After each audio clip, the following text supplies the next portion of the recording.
¿Libre interpretación? ¿Opciones abiertas? Una respuesta que para algunos dejó más dudas que certezas. Quiero darle la bienvenida a nuestro primer invitado en la tarde de hoy, al doctor Layo Sasdi León. Él es analista de Relaciones Internacionales, es especialista en política exterior, defensa y Fuerza Armada. Es profesor actual en la Universidad Interamericana de Puerto Rico. Doctor Layo, bienvenido, gracias por acompañarnos. Siempre un placer. ¿Se pueden considerar rutinarios los ejercicios militares que estamos viendo en Puerto Rico? Bueno, si hubiesen estado pues llevándose a cabo, al menos de vez en cuando, pero no se han estado llevando a cabo, al menos ejercicios militares, a mi entender, desde que se cerró la base de pruebas, no de maniobras militares y de tiro, campo de tiro en la isla de Vieques, en 2003. Desde entonces, a mi entender, no ha habido maniobras y bueno, en vista de la política reciente, ¿no? Recientemente declarada del presidente de Estados Unidos, Donald Trump, de combatir al narcotráfico y sin duda usando pues medios militares, medios navales o aeronavales, esto sería parte de esa estrategia, ese nuevo plan por parte de Washington de combatir al narcotráfico no en Estados Unidos, sino antes de que llegue, mucho antes. Y ahí han pues señalado, se puede decir que Venezuela estaría en la mirilla por el cártel de los soles, que según Washington está encabezado por el jefe de Estado de Venezuela. Primero fue Hugo Chávez, ahora es Nicolás Maduro, y se le llama, como sabrán, Cártel de los Soles, así le llama Washington por los símbolos militares del distintivo de rango en las guerreras, en las chaquetas de los generales venezolanos, que en vez de tener estrellas como en el ejército americano o la Fuerza Aérea, tienen soles. Entonces, eso, claro, implicaría al ministro de Defensa, Vladimir Padrino López, y a otros generales u oficiales, también políticos como Diosdado Cabello, ¿no? Presuntamente, serían parte de todo eso. Y claro, se ha visto de manera dramática ese ejercicio de la nueva política de Trump, de Washington, de combatir de manera activa, ir a la raíz, vamos a decir, del narcotráfico, y digo la raíz del tráfico porque no está pretendiendo aparentemente atacar las fuentes de los campos de cultivo, sino de donde salen los suministros que van a Estados Unidos, básicamente. En el caso de Venezuela, serían dos vías. La vía principal es la vía aérea, aparentemente. Según un mapa publicado, no sé si fue por el New York Times, un periódico americano, hay un grueso flujo aéreo de aeronaves que llevarían droga, que salen del oeste de Venezuela, como al este del Golfo de Venezuela, al este de la Guajira colombiana, Sí. vuelan hacia Honduras, presuntamente para descargar su droga allí. Hay otros que han volado a Haití y unos menos a Santo Domingo, la República Dominicana. Pero parece que el flujo va más del dirigido a Estados Unidos. Y bueno, en ese plano también hay que tomar en cuenta medios marítimos. Y estas cifras que voy a dar las dijo precisamente el ministro de Defensa venezolano, Vladimir Padrino López, como para indicar, digo yo, al mundo, a la opinión pública, que el gobierno venezolano está haciendo algo contra el tráfico, que no se le acuse de ser cómplice. Él dijo que destruyeron, no sé si fue desde enero hasta agosto de este año, 401 aeronaves, que eso indica precisamente el uso extenso de ese medio aéreo. Creo que fueron, no sé si 96 pistas de aterrizaje clandestinas que fueron desmanteladas. Desmantelaron, dicen ellos, 7 astilleros, destruyeron 7 semisumergibles, destruyeron 110 embarcaciones. Y aparte de, según ellos, bases logísticas y bases de narcotráfico. Ahora, Se ha dicho, ¿no?, que la narcolancha que fue destruida presuntamente por un misil americano, yo diría del tipo Hellfire, pero creo que no se ha oficializado qué tipo de misil se usó, lanzado habría sido desde un helicóptero naval americano, Sí. que era del Tren de Aragua, de esta narco pandilla criminal. Eh, Ahora, se ha dicho como que el Tren de Aragua no tiene que ver con el gobierno venezolano, pero hubo un informe, creo que de no sé si Sí. el Washington Post o el New York Times del 2020, que citaba a fuentes o mencionaba que según fuentes de inteligencia colombianas, las fuerzas de seguridad venezolanas son partícipes, son cómplices en cuanto a cargar, ¿no? Pues hacer esas operaciones, llevar a cabo las operaciones que permiten el envío por mar o por aire de la droga desde Venezuela. Y Tren de Aragua sería uno de esos, que Claro, yo digo, en mi opinión, subcontratado. Sería subcontratado o claro. parte socia del cártel de los soles, porque no olviden que el cártel es un cártel, es una asociación de varias organizaciones, ¿no? Cuando es legítima, ¿no? Cuando es ilegítima, pues organizaciones criminales. Por supuesto, y como usted señala, es un brazo ejecutor, para dejarlo de esa manera. Pero vayamos a Puerto Rico, porque tengo varias preguntas. ¿Por qué este despliegue que hemos visto en el Caribe, ¿no? Pero en Puerto Rico particularmente ahora con todos estos ejercicios? ¿Por qué Puerto Rico? Por su posición estratégica, pues miren en el mapa que al sur de Puerto Rico está Venezuela. Entonces, pues es un punto importante que puede servir para operaciones aéreas de la Fuerza Aérea Americana avanzadas, porque está bien, Estados Unidos podría movilizar un portaaviones, pero eso es muy costoso. La operación de un portaaviones de flota, ¿no? Eso es como el último, el Gerald Ford, que creo que tiene un desplazamiento de hasta 100.000 toneladas. Y creo que solamente hay 10 o 11 portaaviones, de los cuales siempre hay disponible unos 3. Otros 3 están en tránsito de ida a la zona de operaciones para relevar a otro portaaviones o de retorno de esa área de operaciones, y otros 3 están en puerto de mantenimiento siempre. O sea que Puerto Rico en eso es como un portaaviones que no se hunde, y tiene la gran base de Ramey, que está en Aguadilla, al oeste, noroeste de Puerto Rico, que esa tiene una pista de aterrizaje como de 3.346 metros, que es una de las más largas de los países de la cuenca del Caribe. Entonces está la otra de Roosevelt Roads, que está en el extremo opuesto de la isla, que pertenece a la Marina de Guerra Americana, está por Fajardo, ¿no? Y esa tiene una pista de aterrizaje como de 303, 313 metros, también bastante considerable, ¿no? De longitud, sobre todo para aviones grandes, ¿no? Que puedan operar o aviones de reaprovisionamiento aéreo, bombarderos estratégicos, en el caso de Ramey, la que está pues en Aguadilla, al oeste de la isla. Así que es por eso que Puerto Rico es reactivado por su cercanía relativa, ¿no? Comparado a la Florida, por ejemplo, donde está el mando sur de Estados Unidos, mando central, pues Puerto Rico está en una posición adelantada, vamos a decir, y como es territorio de Estados Unidos, pues Estados Unidos puede disponer, ¿no? Sin pedir permiso a un gobierno de Puerto Rico que no es soberano. Además, llevan a cabo maniobras de desembarco anfibio ahí en Arroyo, en el sur de la isla, que por cierto allí desembarcaron, fue uno de los 3 puntos donde desembarcaron tropas americanas en la guerra hispanoamericana de 1898, cuando Puerto Rico era español.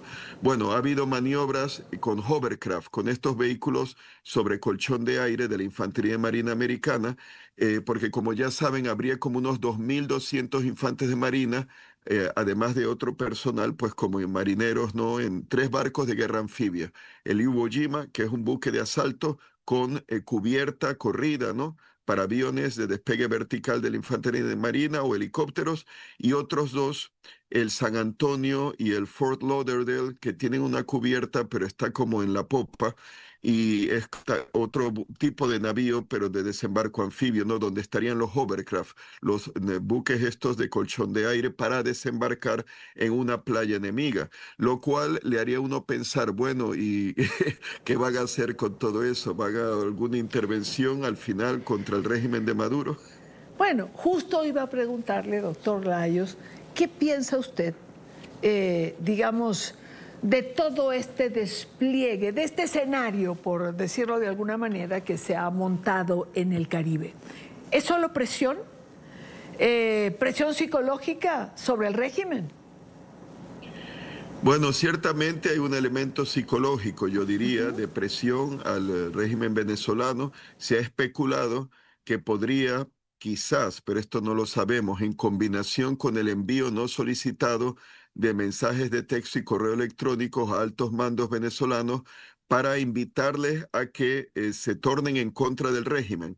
Es una forma de guerra de inteligencia, guerra electrónica, que ya Estados Unidos practicó contra el régimen de Gaddafi en 2011, contra Saddam Hussein, creo que en 2003 incluso, en la guerra de Siria contra Bashar al-Assad, contra como decir, enviando mensajes de esa naturaleza, invitándolos a que se pasen al otro bando, al comienzo de la rebelión del 2011 en Siria, ¿no? En la guerra de Siria. Entonces, yo asumo que están haciendo lo mismo. Precisamente, creo que Maduro llegó a decir durante el primer mandato de Trump, cuando se trataba de movilizar el apoyo a Juan Guaidó, al presidente Juan Guaidó, se habló de como que habían estado recibiendo mensajes no de correo electrónico, pero ahora no estoy seguro. Me da la impresión, la memoria creo que me indica que algo dijeron. Y si eso ha sido así o no en el primer término de Trump, podría ser ahora, y por eso en parte es el despliegue para demostrarle a cualquier general que se quiera tornar en contra, venezolano, en contra del régimen de Maduro, el régimen chavista, de que tendrán apoyo, que no van a estar solos. Eh, Eso sería como en contraste cuando fue el golpe fallido contra Hugo Chávez, en que creo que había un destructor de misiles teledirigidos ante las costas venezolanas, pero estaban solo monitoreando en tiempos de George W. Bush.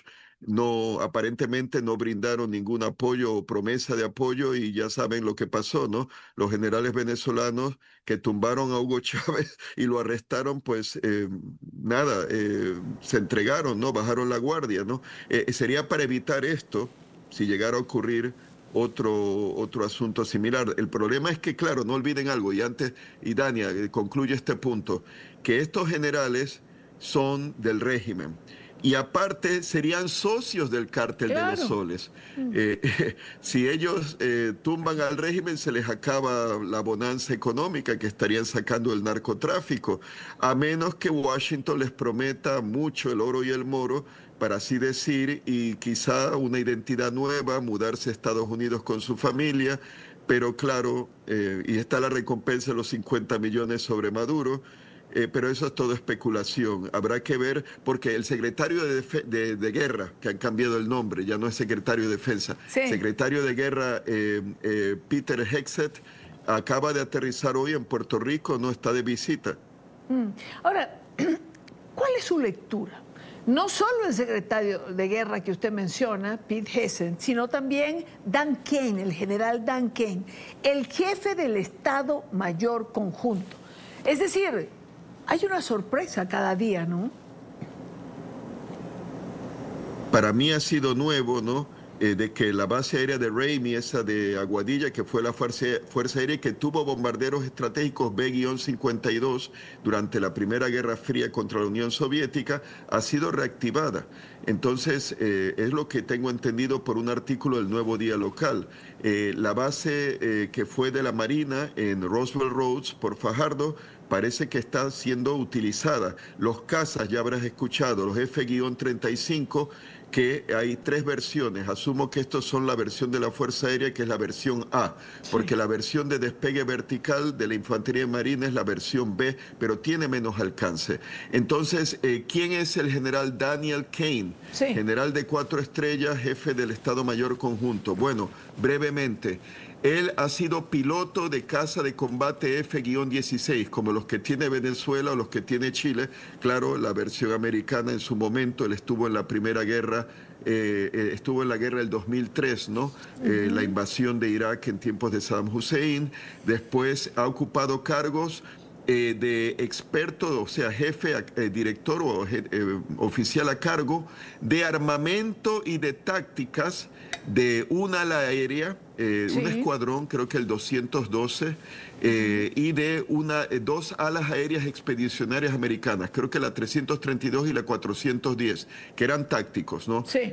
Aviones caza F-16 y aviones antitanque o de ataque a tierra A-10, que son los que tienen ese cañón múltiple Gatling de 30 milímetros, impresionante pues en la proa. Entonces, él también ha ocupado otro puesto de 2006 a 2008 en la Casa Blanca, que era director de política sobre antiterrorismo y estrategia para el Consejo de Seguridad de Homeland, o sea, el Consejo de Seguridad Interno, pero ya saben que hay un Consejo de Seguridad Nacional que es muy importante, ¿no? Pues para política exterior de la Casa Blanca. Este es el Homeland Security Council, Consejo de Seguridad Interna. Él tuvo un puesto en cuestiones de antiterrorismo y estrategia. Entonces, él ha estado también, Idania, en altos puestos en el mando de operaciones especiales.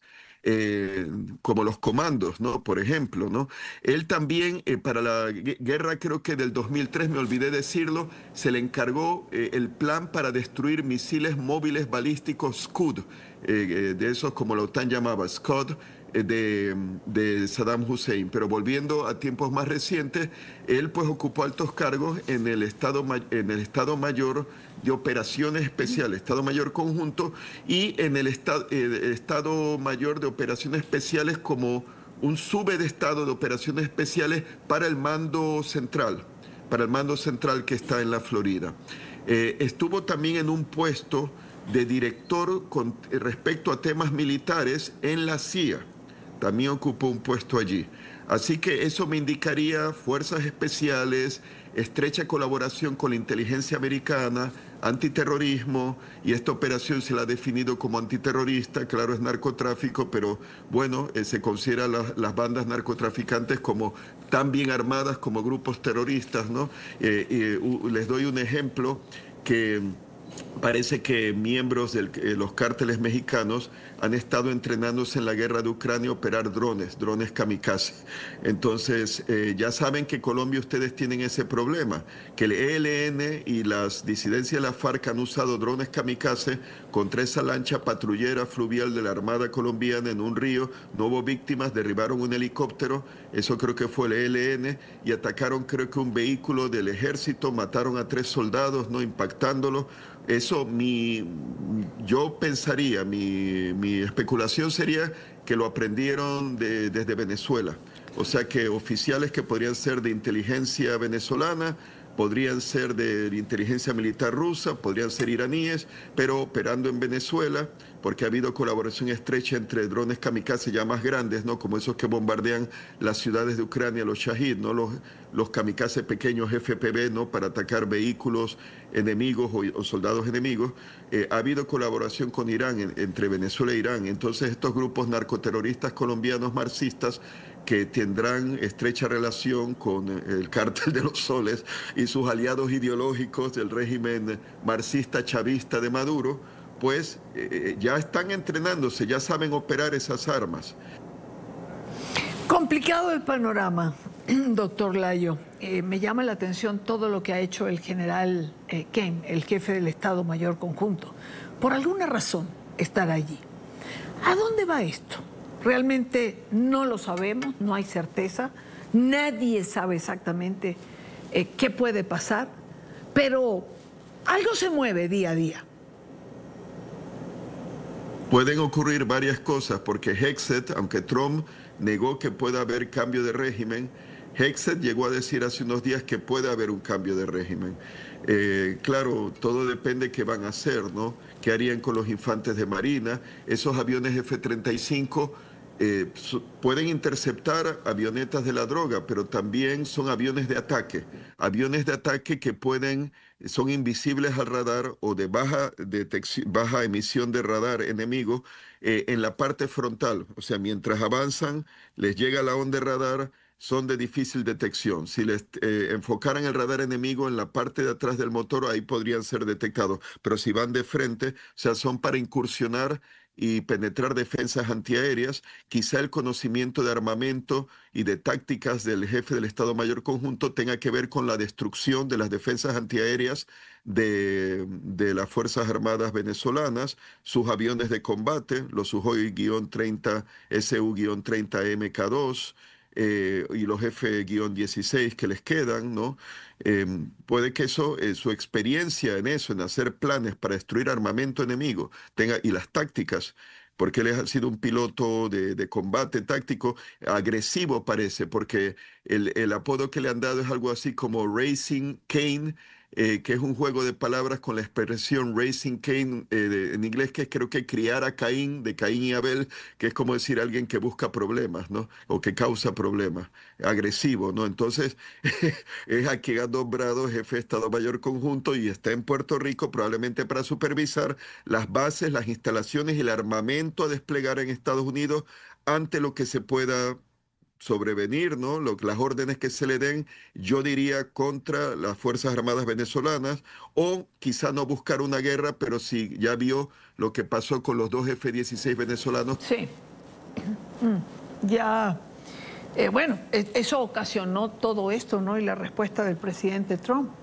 Doctor Lajos, como siempre, muchísimas gracias por acompañarnos. Ha dibujado usted un panorama, por lo menos, claro en cuanto a despliegue militar, la importancia de Puerto Rico, la base que se reactiva, las pistas que pueden servir para los aviones estadounidenses. Insisto, nadie sabe a dónde va esto, pero a algún lugar va. Gracias por estar con nosotros. Siempre un placer y gracias por invitarme. Aquí a la orden siempre.